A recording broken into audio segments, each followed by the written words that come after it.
আসসালামু আলাইকুম। কেমন আছেন সবাই? আশা করি সবাই অনেক ভালো আছেন। তো এটা ছিল আমার গতকালকের করা একটা ভিডিও। আর গতকালকে আমার হাসব্যান্ডের বার্থডে ছিল। সেই বার্থডে উপলক্ষেই এই কাজগুলো করা।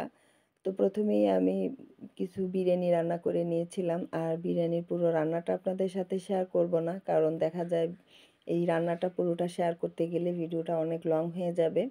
তো সেজন্য আমি শর্ট করেই দেখিয়েছি। তো এখানে আমি বিরিয়ানিটা আগে রান্না করে নিচ্ছিলাম। তো বিরিয়ানিটা রান্না করা হয়ে গেলে তারপরে এটাকে আমি তুলে ফেলবো। তুলে ফেলে সবগুলো আস্তে আস্তে করে প্যাকেট করে নেব।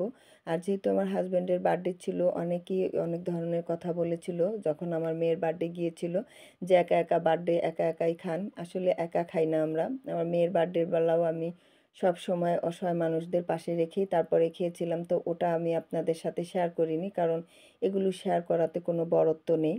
তো যার কারণে ওগুলো শেয়ার করিনি। তো আপনাদের কথার জন্যই আজকে আমার হাসব্যান্ডেরটা আপনাদের সাথে শেয়ার করলাম। কারণ আমি সবসময় আমার ফ্যামিলির যে কারোরই বার্থডে হোক না কেন বা যেকোনো কিছু হোক, অসহায় মানুষদের সাথে নিয়েই তারপরে এগুলো করা হয়ে থাকে। তো সেজন্যই এটা আপনাদের সাথে শেয়ার করা। এটা দেখেও আবার কেউ কোনো বাজে মন্তব্য করবেন না প্লিজ। আপনাদের সাথে এটাই আমার রিকোয়েস্ট। কেউ কোনো বাজে মন্তব্য করবেন না। তো এখানে আমি বিরিয়ানির সাথে সাথে একটা কেকও রেখেছিলাম, যেহেতু অসহায় মানুষদের সাথে এটা শেয়ার করব। তো কেকটাকে আমি ছোট ছোট পিস পিস করে কেটে নিয়েছি। আর কেকটা যেহেতু অসহায় মানুষদেরকেই খাওয়াবো, আর অসহায় মানুষ এরা তো আর এরকম ধরনের কেকও খেতে পারে না। তো এই বিরিয়ানি প্যাকেটের সাথে আমি কেকও রেখেছিলাম, আর কেকটাকেও আমি আমার হাজব্যান্ডকে বলেছিলাম কেটে দেওয়ার জন্য। তো কেকটাও আমার হাজব্যান্ড ছোট ছোট করে পিস পিস করে কাটতেছে। তো আমরা এরকম সবসময় চাই যে নিজেরা যে জিনিসটা খাবো সবার সাথে ভাগাভাগি করে খাওয়াটার মধ্যে একটা অন্যরকম আনন্দ আছে।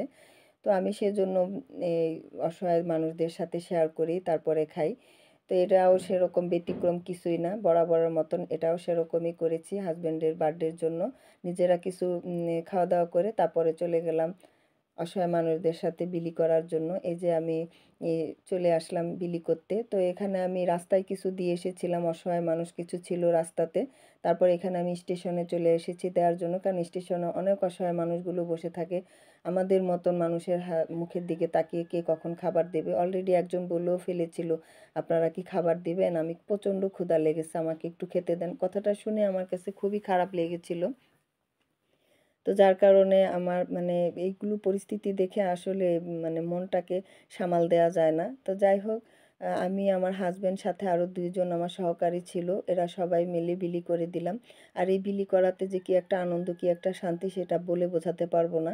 আর এই ভিডিওটা দেখার পরে কেউ কোনো বাজে মন্তব্য করবেন না। এটাই আপনাদের কাছে আমার একটাই রিকোয়েস্ট। সবাই ভালো থাকবেন। আল্লাহ হাফেজ।